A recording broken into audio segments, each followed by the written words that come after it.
It's putting more attention on that platform for that reason, you know. Hmm. Yeah.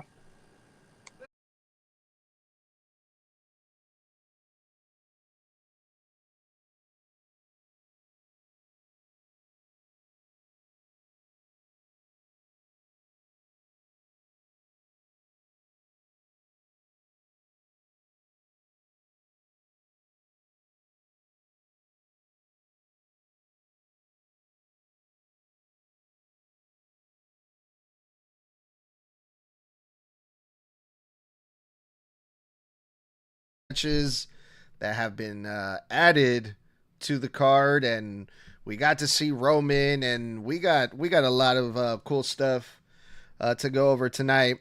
But first, how you guys doing? What up, Tommy? How you doing, bro?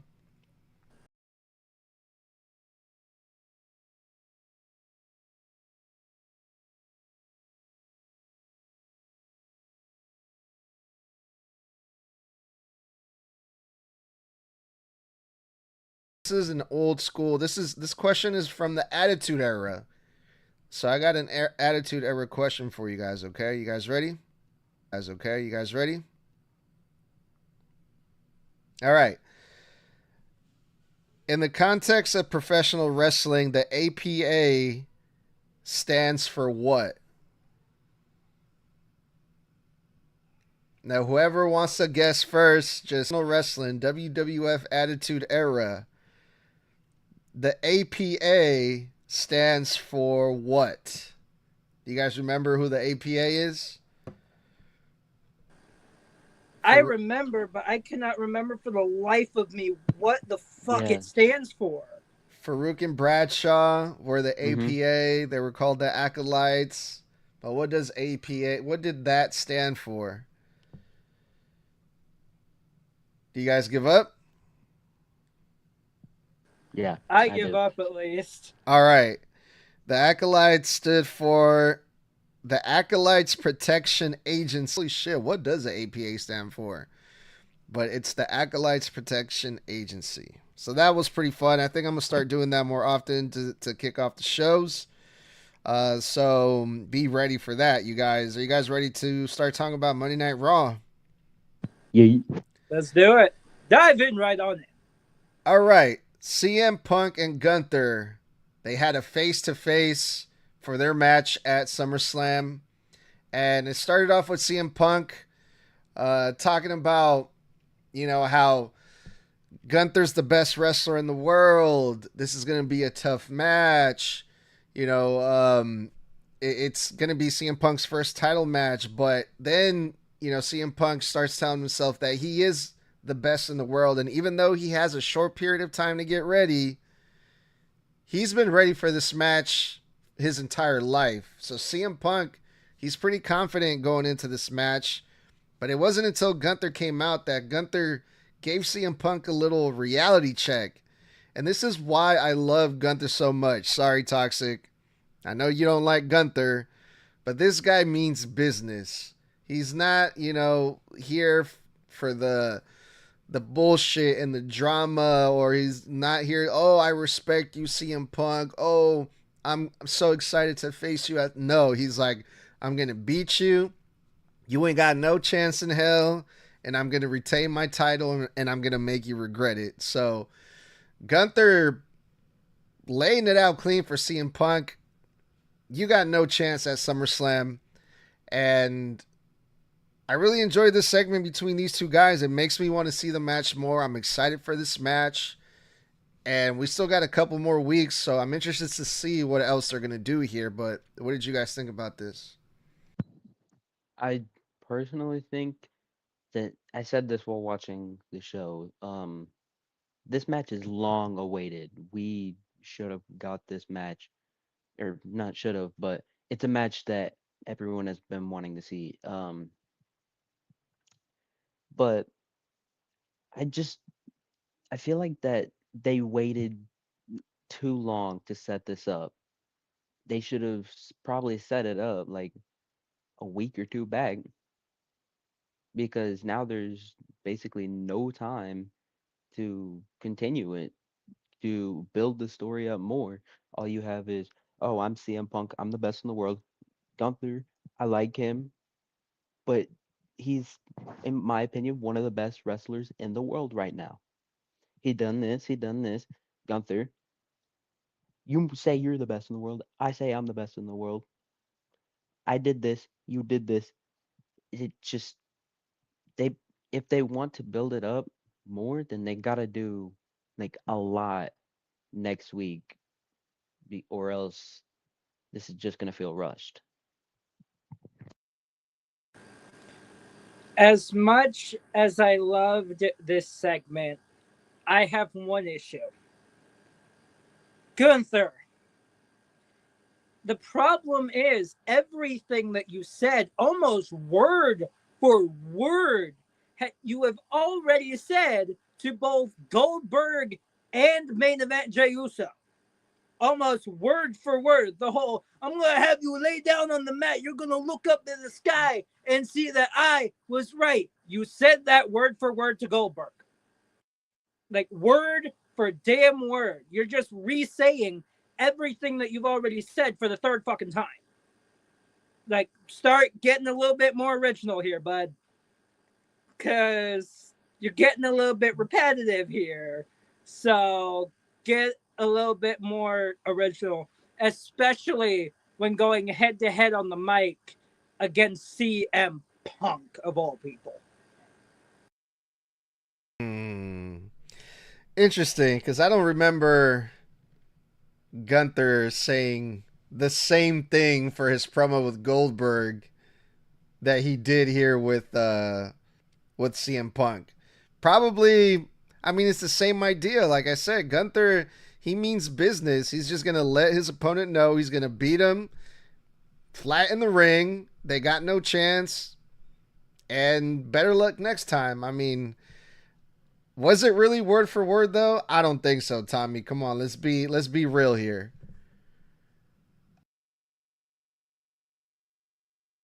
Yes, it fucking was. He said the same thing to Goldberg when he said, I'm going to have you flat on the ring, having you look up and see me.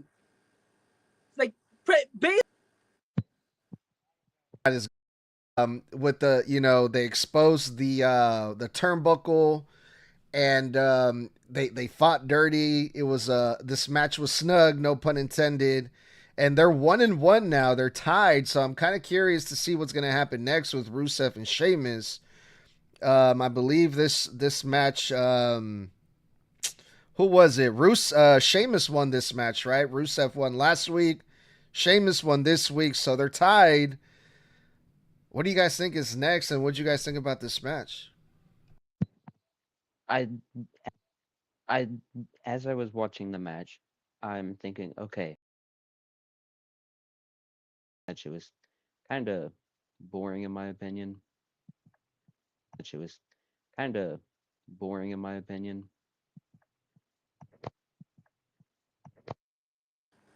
If I'm being completely honest, I was shocked at the fact that this was the first match of the night. As soon as I heard Rusev's theme, I'm like, really? You're starting off with Rusev and Sheamus? Really? Like, I expected this to be like later on in the show, but it started it off. But I think that the ending of this match meant more to Sheamus because of the fact that these two have wrestled multiple times, but not once until tonight has Sheamus been over on Rusev. That is the main reason why the first thing that popped into my head as soon as I heard Sheamus' theme, via commercial break, may I add, which shocked me even more, that it had to be Sheamus that won this. This thing has been dragged out over years. Even though Rusev hasn't really been back for that long. It's like this entire thing goes back years. back to Rusev Day, at least. So at this point, Sheamus had to win this match to finally get his first victory over Rusev in a one-on-one match. Yeah, I can see why Toxic would think this match was boring. It took a while for them to hook me too. But there was a few fun spots there when Sheamus tried to go up to the top turnbuckle and accidentally lost balance and then fell over. He tried to recover it, and the thing with the exposed turnbuckle was a fun way to end the match. But yeah, when it comes to these two, yeah, I want to see them go at it again, and I'm pretty sure that's definitely what's about to happen. Um, all right, you guys. So we're gonna go backstage here because El Grande Americano had an interview, and we have to talk about this, okay? Because I've seen enough, I've heard enough. This guy is not Ludwig, okay? This guy is Mexican. His Spanish is so on point, it's not even funny. That is a Mexican luchador. That is the original El Grande Americano. I'm sorry. I don't care what anyone says anymore. His Spanish was fluent. His Spanish was on point. And god damn it, if I haven't seen a Mexican before ever in my life, that's a Mexican right there. I'm telling y'all. All right, so I noticed this as I'm pretty sure um, Dragon Lee first came to, because Dragon Lee interrupted um, El Grande's interview, if you call that. I don't even know. Um, I noticed, so the first time we saw El Grande Americano or Chad Gable, um, the star on his mask, it said American made, right? Here in recent weeks, El Grande Americano or Ludwig Kaiser, it says El Grande Americano, not American made. I sent two pictures in our chat comparing the two, and the red and white stripes on the side of his mask, Ludwig's version of El Grande, the red stripes on the side of his mask, they're lighter than Chad's. So I thought that was pretty cool detail. And I'm Snug, how are you fooled by this? How are you fooled by this? Just how? That is clearly Ludwig, and the other one is clearly Chad Gable. There, I don't see how anyone can get confused by this and see that it's not Ludwig and Chad. Toxic, I think you got to clean your glasses or something, dude. I love the fact that you're over here saying Snug, but please explain to me how the hell a man can grow 6 inches and his chin grows like fucking 2 or 3.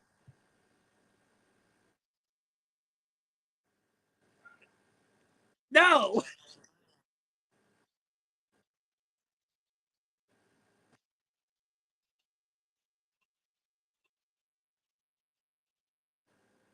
Yeah, sure, it's in his name, but it's bullshit. That is absolutely Ludwig Kaiser. And you know it's serious when even the entirety of American Made themselves are saying it's Ludwig Kaiser, in which they have all three of them have all said that that is Ludwig Kaiser. You need to clean your glasses, good sir.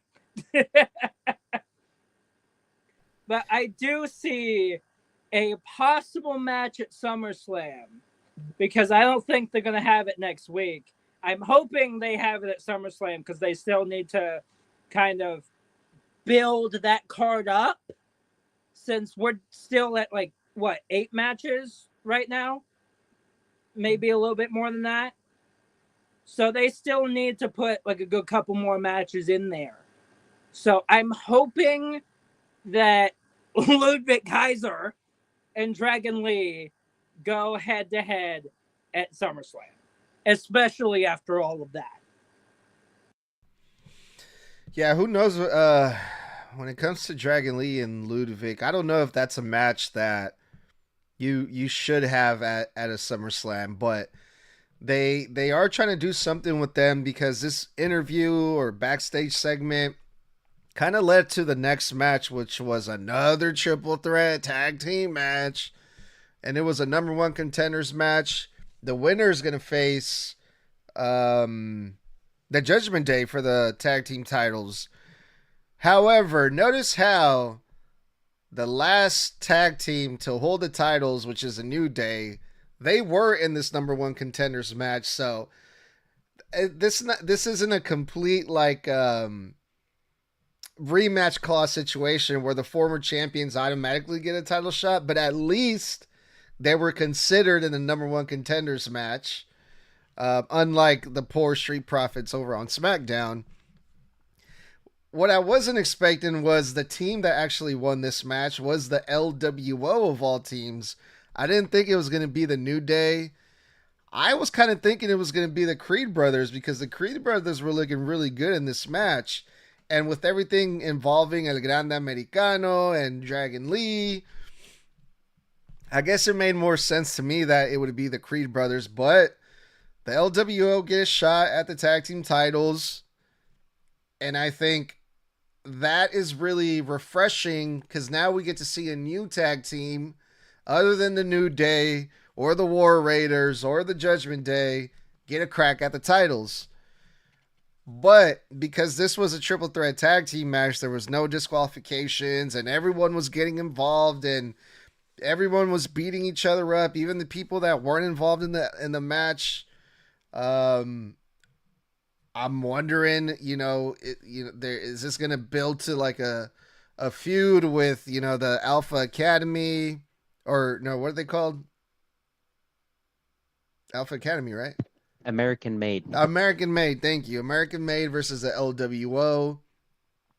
But either way, whatever they decide to do here, I'm for it. I want to see the LWO get a shot at the Judgment Day. I think that's going to be an interesting match. No, But who what you were guys think? thinking of, by the way, is Tozawa, Otis, and Maxine. Like, they are the Alpha Academy still. Okay. Yeah, Tommy, it's my turn. Every team in this match looked great. They looked great, especially the two teams that we never see.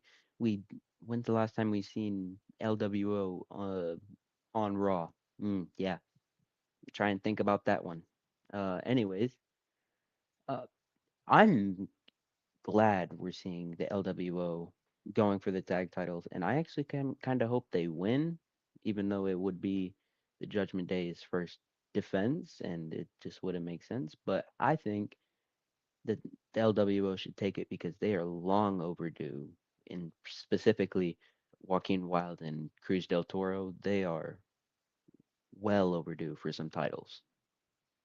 I think they are a good tag team with a lot of potential if they actually get used on TV. Honestly, with this, I feel like the right team won here. As Toxic said, it has been a hot minute since the last time we saw the LWO. And it makes the most sense. Honestly, when it comes to the LWO, I'm starting to wonder where the hell Rey Mysterio is, since we have not seen him at all since before WrestleMania.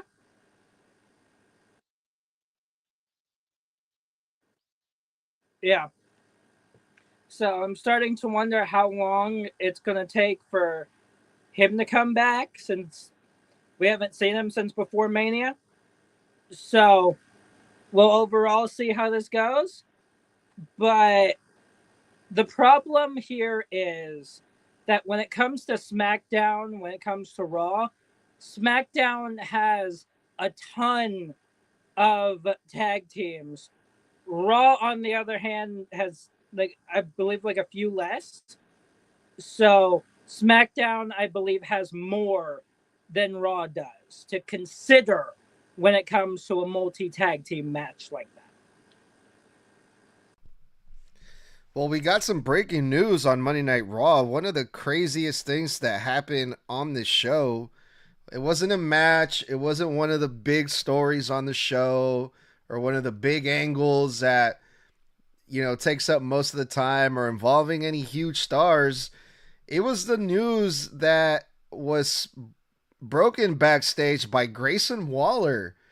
With the New Day backstage, Grayson Waller, he informed everyone that Austin Theory, he's injured, so he's going to be out, which means that the A-Town Down are finally done. And this was a quote by Grayson Waller. And I'm just like, that's how they're going to announce it? Just like that out of nowhere? Like, Austin Theory got himself injured. Again, another quote by Grayson Waller. And I'm thinking, how did he get himself injured if we haven't seen him wrestle in I don't know how fucking long now? They're probably having dark matches or wrestling on, the house shows or whatever. But I'm like, when was this announced? Like, when did Austin Theory get injured? But apparently Austin Theory's going to be out.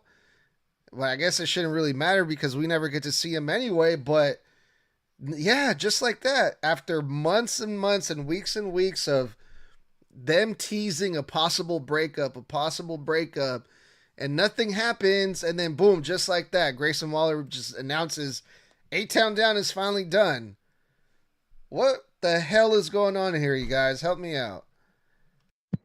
Yeah, just by the look of Tommy's face, I can tell he's not happy. So get ready for that. And I'm also not happy. Not that the fact that A Town Down Under is done. That's been long overdue. I just hated them together. Austin Theory was doing all the work while Grayson's just sitting back, eating some popcorn, watching Austin get his ass kicked. So glad that they're done, but the way that they got split up, why? Why have it like that? Why have Grayson break the news? And I'm pretty sure Theory has been wrestling on Main Event, which is like a show that they do after Raw and SmackDown and stuff. I don't really know. Um, but yeah, I just didn't like how they revealed that, oh, A Town Down Under is done. First of all, you just lost another tag team. Now you have like what, three or four? You had five, I think. Hold on. Graydon's, LWO, New Day, Judgment Day, A Town. Yeah, so now you have like four. So the Raw tag team War division, Raiders. I said War Raiders, Tommy. And so you just your Raw tag team division is bland. It's just going to be the same couple teams over. Yes, that's the same way on SmackDown, but they just introduced a new team in Ray Phoenix and Andrade. I mean, what are you going to do? Just pair people up together? Yeah, you could put Braun up together, go have them go after the titles, but just your your Raw tag division sucks right now. I can't believe I'm saying this, but the NXT tag team division is better than Raw. But I'm mad on how they announced A Town Down Under breaking up. Triple H, Triple H, Triple H, buddy. What the hell? Besides the fact that you have this habit of either pulling the trigger on people too soon or too early, clearly you also have a problem when it comes to just laying out the seeds for a possible event only to fuck that event over. Happened with Braun Strowman. You put the seeds out, put it ready to go for him to join the White Six, only for you to release him. Same thing here. You put the seeds out just to have Austin Theory good old turn on Grayson Waller, and then you pull that from under us too. What the hell, dude? Why? Makes no damn sense. If you're not going to follow through on these things, then don't set it up in the damn first place.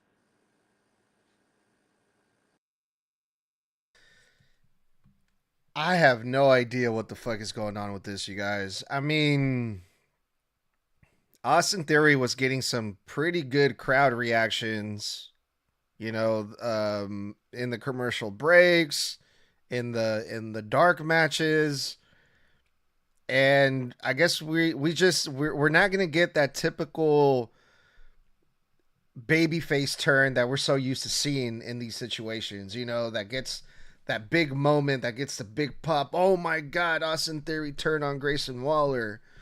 But the seeds were planted if Austin Theory really is injured, which I don't know. I haven't read anything, I haven't seen anything about Austin Theory being legitimately injured. I mean, when Austin Theory returns, I think that can still be a great moment when he confronts Grayson Waller, since Grayson Waller is going to be running around with the New Day.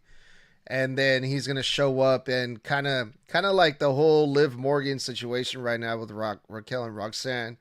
He's gonna come back. He's gonna see Grayson Waller all buddy buddy with the New Day, and I still think Austin Theory has the potential to have a good reaction when he comes back. But I guess it just depends on how this thing plays out with Grayson Waller, man. And I hope they actually do something with it, cause man, it's been a long time since Austin Theory has been taken seriously in the main roster, and I mean he's like a similar situation to like Karrion Kross. The people are asking for Austin Theory, just like people are asking for Karrion Kross. So man, we'll see what happens with that. But I thought that was pretty crazy. Um, Another thing that got really interesting to me is actually I'm kind of looking forward to this match now with Becky Lynch and Lyra Valkyrie, because there was two stipulations that were added to this match. Lyra versus Becky, SummerSlam Intercontinental Championship. It's going to be no disqualification, no countouts, so there has to be a winner. And this is going to be the tiebreaker between Becky and Lyra, the trilogy. This is going to be their final match, according to Becky Lynch. And to make sure that this is going to be the final match, if Becky wins, meaning if Lyra loses, Lyra will never be able to challenge for the IC title. And that's really interesting because it's not, Becky didn't say, as long as I hold the championship. Becky said ever again, which means forever, which means it doesn't matter who's holding it. Lyra will never be able to challenge for that title. So the stakes are a little bit higher now. I mean, my money would say there's no way that they're going to let Lyra just never challenge for that title, right? But if Lyra loses, I don't think it would be the worst thing for Lyra if she never goes for that title again. Because that means she can do other things, greater things other than the IC title. But what do you guys think about this? Something that Becky said, that the greatest moment that this title has had is when I won it. I said, or the greatest opportunity, or something great about the greatest thing that's happened to this title. I said, no. The the best thing that should have happened to the title is when the person who challenged Lyra, that actually deserved to win the title, Dakota Kai, challenged for the title. That's the best thing that's happened to the title. That's happened to the Women's Intercontinental Championship when Dakota Kai challenged for it. Yep. She should have won the damn thing, not Lyra. But yeah, the stakes are higher. I don't exactly know um If Becky said you can't challenge ever again, I don't know. I just heard that you can't challenge for it. Um, I I like that they added the English, the no DQ stipulation, so we can actually have a match between them that doesn't end up in DQ. And I also kind of, you know what? No, I'm gonna say this for SummerSlam predictions. Nope. But yeah, I think that this change was a great decision for the match. There's one thing I love about Becky right now. The fact that last week and this week both, she is digging into the Becky Hogan nickname with the sweatpants and jacket from last week. The jacket being red, the sweatpants being yellow. And then you got this week, her entire look being red and then having that yellow wristband on her. She is digging into that Becky Hogan nickname that people are giving her. And I absolutely love that because it's hilarious. It really is. Because she's coming out like, hey, y'all can call me Becky Hogan all y'all want. I'm just going to dig into it. It does nothing to me. So there's that. When it comes to the match itself, having that bigger stake there, it fits. And I do love this match, and I'm actually getting a little bit more excited for it because of that. No DQ, no count out. If Becky wins, Lyra can never challenge for it again, which makes me think Lyra's going to win it back.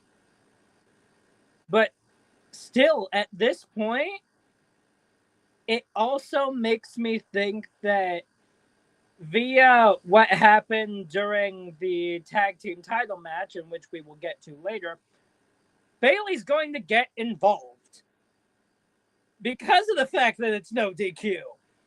I just have this feeling that Bayley is going to get involved into that Intercontinental title match somehow. All right, where are we at now?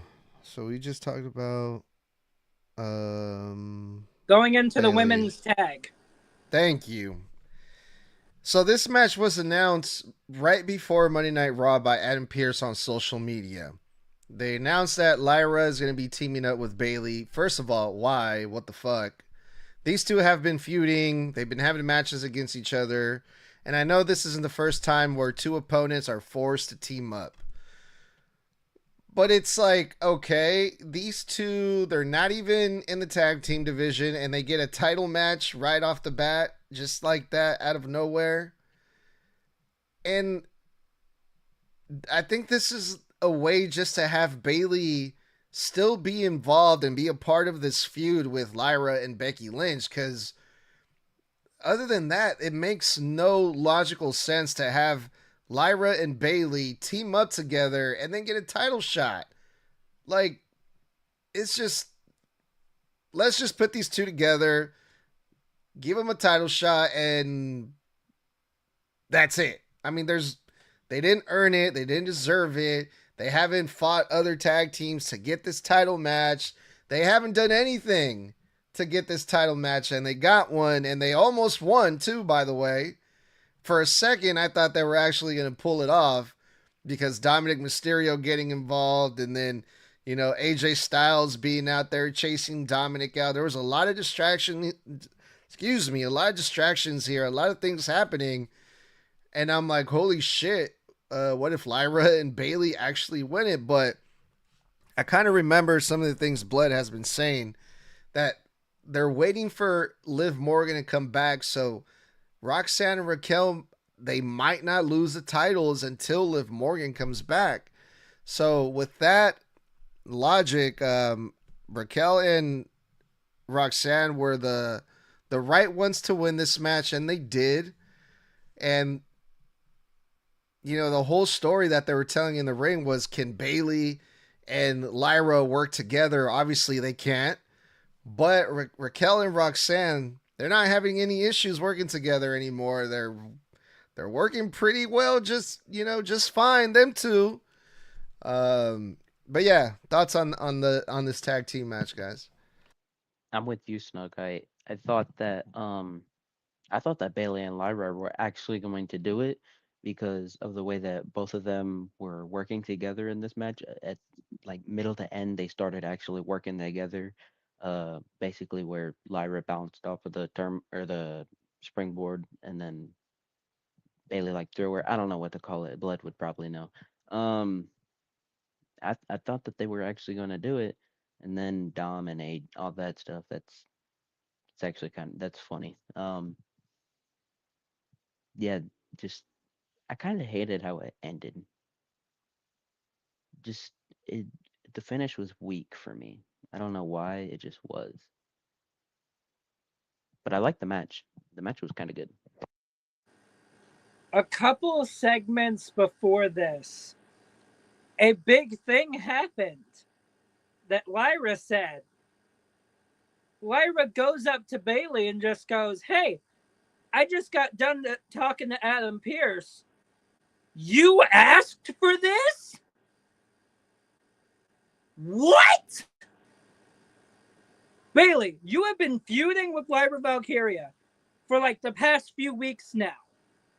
And now all of a sudden you're just like, wait, I got myself screwed out of the tag titles at WrestleMania. Hey, Lyra, let's do it." Like, no, you are absolutely insane, Bailey.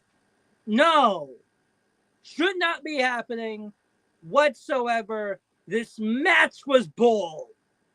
I hated this. The best part of it is the fact that AJ Styles is over here messing with Dominic Mysterio the entire show. It's funny. I love it. But this match in general, I hated with a passion. Oh man, speaking of hating for a passion, man, the next match, I don't know how I feel about it because it's Karrion Kross versus Sami Zayn. Sami Zayn came back after being off TV for a couple weeks. After all the damage that he took to the ribs with the steel pipe from, I mean, pause, from the from the steel pipe, right? That's what it is that Karrion Kross kept hitting Sami Zayn with, the spears that he got from Braun Breaker. So Sami Zayn came back and he's still not 100%. He's covered up by the ribs and he's going to face Karrion Kross. And at first when I found out that they were going to have this feud, I was excited for Kross. I'm like, man, Sami Zayn, he has a record of help getting, putting people over, making them look good. And I was excited to see, if they can make something out of this feud that'll make Karrion Kross more interesting.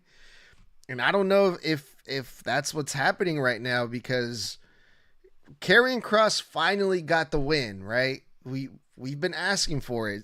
Karrion Kross, not only did he get a wrestling match on TV, which we're starting to see him more often on TV, but he got a win over a big star like Sami Zayn.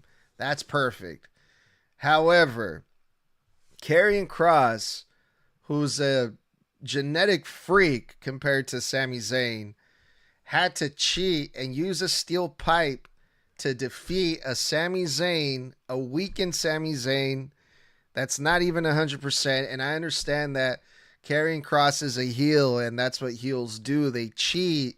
And I get that, but also at the same time, I'm just like, I'm not convinced. I'm glad Karrion Kross got the win, but I'm not happy of how Karrion Kross is coming off. Like he should be more convincing, I feel like. Or maybe it's like baby steps, okay? He's starting to get a win here. Maybe he's going to, build more confidence when the time goes. But I'm glad he won. That's what I liked most about this match. But what did you guys think? Yeah, I'm with you, Snug. I didn't really enjoy the match, but the main question I have is how the heck did Cross get busted open? Last the what happened is he hit Sammy with the pipe, threw it, did something, and then went for the pin, and then out of nowhere his nose is busted open and dripping color. Um, I and Scarlett, why would you also kiss him while he's bleeding? That's just gross. Anyways, yeah, I'm confused on why they're making Cross be like this when I mean he's getting more over and yeah, he's more getting more over as he's beating Sammy's ass. Um, I just don't like how we're getting Cross, like how Cross is being put across, no pun intended, um, to us. I want better. I said, you know what? I actually wouldn't mind as for Cross as world champion. I would not mind. Mid card, I feel like he needs mid card before he needs world. But I would not mind if he get gets a hell, make him dethrone Gunther. Holy crap, I said Gunter, not Gunther. Make him dethrone Gunther. If I mean if you want to make him bigger than he already is, um pause. Make him defeat the probably my I hate Gunther. I hate Gunther. Make no. I will say it literally every show. Anyways, make him dethrone Gunther if you want him to be a bigger star than he already is. Sammy, you're insane. I get it. You want to give the crowd a show. But when you got hit in the ribs with a pipe 2 weeks ago,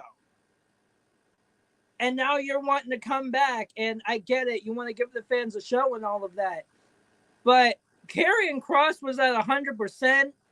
Your ribs were wrapped. I would not have done that if I were you. No. I seriously would not have done that at all. I would have waited a couple weeks. Hell, maybe even contacted Adam Pearce to put this sucker at SummerSlam. That way he actually has a match at a PLE in which we have not seen in a hot minute from Karrion Kross. So that's honestly what I would have done. Made sure you were even close to 100% before going up against Karrion Kross of all people. But hey, and Toxic, the reason why he was bleeding, I'm going to remind you that man landed on his head in the corner. That is why this man was bleeding. Is because Sammy did that bomb or whatever the hell it is into the corner to set up for that kick. But the problem is Kross landed on his head. That is why that man was bleeding. But that would cause his nose to bleed. Pretty much, knowing how he landed. But yeah, you're right. It was immediately after that spot, that corner spot, that Karrion Kross started bleeding after that. All right, you guys, the next match was a pretty crazy match because it was two of the top stars in the women's division today. Stephanie Vacra versus Io Sky. Io Sky, just think about her run that she's had. She's been world women's champion. She's 0-3 versus Rhea Ripley. I mean, 3-0 versus Rhea Ripley. I can't think of any other person that can say that. So we have one star in Io Sky that has been built up really, really well. And Stephanie Vacker, who's the new up and comer, and she's been on a roll in the main roster. She won the Battle Royal at Evolution, and she's going to Clash in Paris to face possibly Naomi for the Women's World Championship. So these two had a great match, but I wasn't sure how this was going to go because you can't beat either of these girls right now, especially Stephanie Vacker. So my money was on Stephanie Vacker this whole time because she's the one that has a title shot next. What I didn't think was going to happen was we got a whole bunch of interferences here. First, it was Chelsea Green and her crew. The fuck are they called? The Secret Hervis. That's just a stupid name. I can't even remember it. And then it was Naomi, but Rhea Ripley came out, and we had Rhea Ripley, Io Sky, and Stephanie Vacker all standing in the ring together. So we might potentially see, I don't know, maybe like a 6-woman tag match at some point if I'm taking a wild guess here. But it was a really good match between these two, followed up by a crazy aftermath with all the run-ins and stuff. But what was your thoughts on this? The match was okay. It didn't exceed my expectations. The end of the match kind of did. Not just because all the interferences, um, just because it was a well worked match. We saw these two go one on one at on the Raw after WrestleMania, and that was a good match.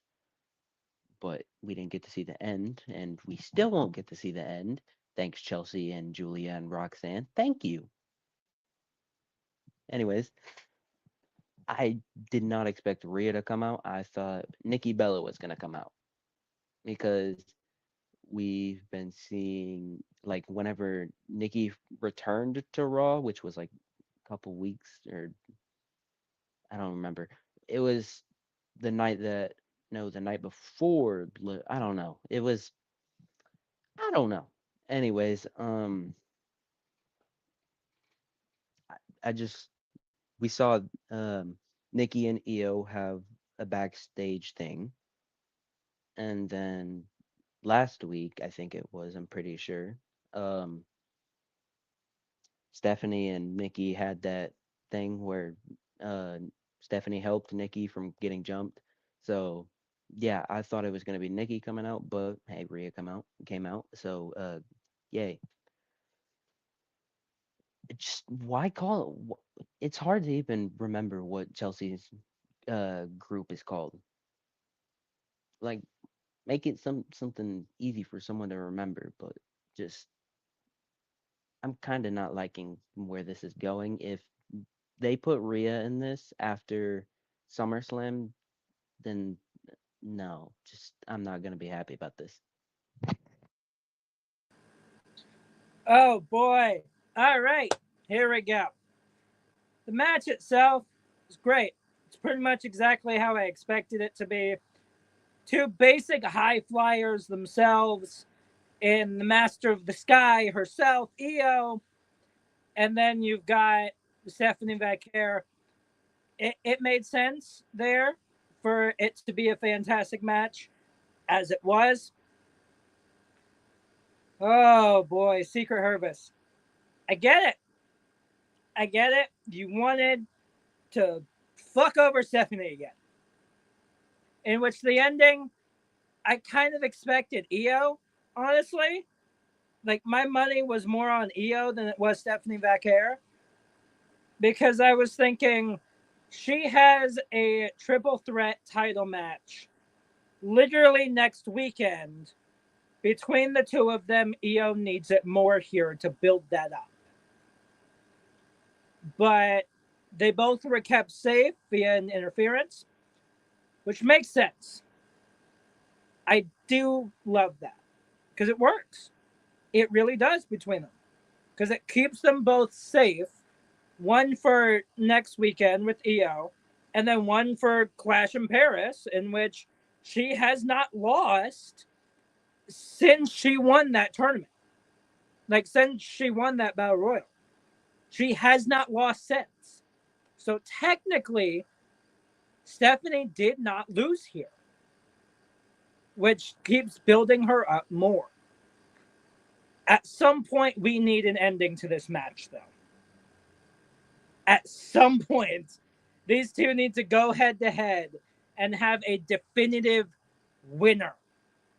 We need to have an actual ending to this duo. Like, seriously, make it happen. Let us actually have an ending instead of people interfering, like they have the last two matches. I forgot to mention when we were talking about the match with Karrion Kross and Sami Zayn that I'm starting to notice a pattern here. So when it comes to Sami Zayn and Karrion Kross, they're 1-1 now. So we got to get a tiebreaker. Becky Lynch and Lyra, they're 1-1 now. They both won one match each versus each other, right? So they're getting a tiebreaker at SummerSlam. And also Rusev and Sheamus 1-1 now. Gonna be getting another tiebreaker there. So I just remembered that when you were talking about this match between Stephanie Vacker and Io Sky. Pretty sure they're probably gonna have to run it back at some point also. But let's talk about Roman because he's back finally after his big return last week.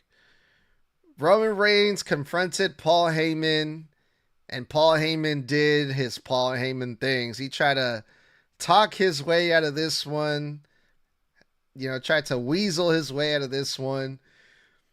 Seth Rollins isn't here, so we need a leader, Roman. Let's fix things. You can lead us. And look at this crew standing behind me. We're the future. Be our leader. Yeah, but Roman Reigns wasn't having none of that. He's not gonna buy none of that anymore. Anything Paul Heyman says is just from one, in through one ear and out the other for Roman. But then Roman, he fires back and he's like, "You ruined the bloodline. You were family. You weren't just like a friend to us or like a business partner. I made you a family. I brought you in." And you ruined it and you threw it all away for him. And it was all for him. And I'm thinking, who is he talking about? Is Roman talking about CM Punk or Seth Rollins?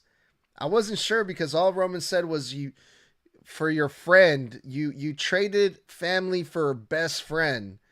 So, and then Roman mentioned something about, for your friend of over 10 years or something like that. So I'm like, but he's with Seth Rollins. How did he throw it away for CM Punk if Roman is talking about CM Punk?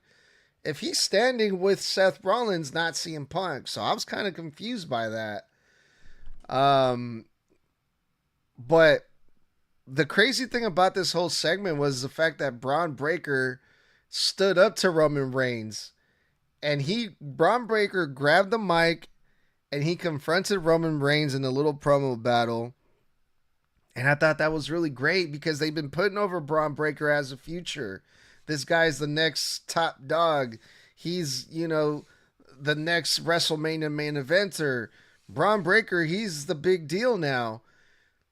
So when you allow him to go face to face versus the biggest star in wrestling right now, arguably Roman Reigns, that says a lot about that says a lot about Braun Breaker. They have a lot of high hopes for Braun Breaker. Letting him go face to face with Roman Reigns in a promo battle. And Braun Breaker let Roman Reigns have it. Braun Breaker told Roman exactly what he felt about him. You're the past. Your time has come and gone. You're irrelevant now. You're 5 years too late. Just leave. We don't need you. We don't want you here. I'm the future. Just do what you do best and get out. Which led to a big brawl between Roman, Braun, and Bronson. Jey Uso makes the save, but man, I'm so glad that we got to see Braun Breaker stand up to Roman Reigns, and I want to see them go at it. But what did you guys think about this? Roman told no lies about Heyman. No lies. He was not lying about anything about Heyman said. You weren't the reason I'm the tribal chief. I'm the tribal chief because they still acknowledge me. Heyman did not make Roman the tribal chief. No one made Roman the tribal chief except for Roman. Roman made himself the tribal chief, and maybe the ancestors or the higher ups or whatever. Um, yeah. So Roman told no lies. I like that they had Braun Breaker step up because he's been ever since I hold on, let me put that off for 1 minute. I feel like they're gonna have Braun do what they had Solo do whenever Roman had to go take his little vacation or whatever, and be like kind of take it over just for until Seth gets back. I feel like that's what they're gonna do with Braun, and then eventually they'll have Braun turn on Seth, Heyman, and Reed, the other Braun and Braun. But I just like this entire thing. And I swear we better get a tag match at SummerSlam between Jey Uso and Roman Reigns and Braun. This segment was everything I hoped it to be, and I acknowledge my OTC. Acknowledge. Put them ones up for the OTC. Roman Reigns. Now, this segment is great. Fantastic. It was absolutely phenomenal. It really was. Good old Braun. Did you really think it was a good idea to step up to Roman? Because you may think it was, but it really wasn't. When Roman was walking out, or at least was about to, it's like, wait, I didn't hear a single damn word you just said. I think your mic might be broken. Here, how about you use mine? As soon as he said that, I knew exactly what was going to happen. And what I thought happened did happen. He tossed in the mic and went, fuck it. Superman punch right there. When they were pounding on Roman, pause. Toxic, stop it with the rock eyebrow. But when they were attacking Roman, I was saying one thing over and over again. Where you at, Jay? Where you at? Come on. Where you at, main event Jey Uso? I know you're here. And I know damn well that you're going to get involved. So come on out. Then it hits. I'm like, well, there's our SummerSlam match right there. We're getting the tag match. I guarantee it. It will be main event Jey Uso and Roman Reigns going head to head against Braun. And that is going to be one hell of a match. And that is most likely where you are going to get your head to head between Breaker and Roman. Yeah, very possible. The only thing is, I just would much rather see them in a singles match. But if that's where this is leading to, I wouldn't be mad at it. You know, as long as we get to see Roman and Braun Breaker in the same ring, then I'll be good with that. But yeah, that was Monday Night Raw, you guys. Shit, what we got going on this week, man? Tomorrow I'm gonna be on the Heel Shit podcast. Wednesday gonna be doing Dynamite reactions. Thursday, my one-on-one with Mr. Blood, and Friday, SmackDown reactions and SmackDown reviews. So we got a lot of cool things coming up here in Snug Wrestling, as well as because SummerSlam is right around the corner. We're gonna be getting ready for that too.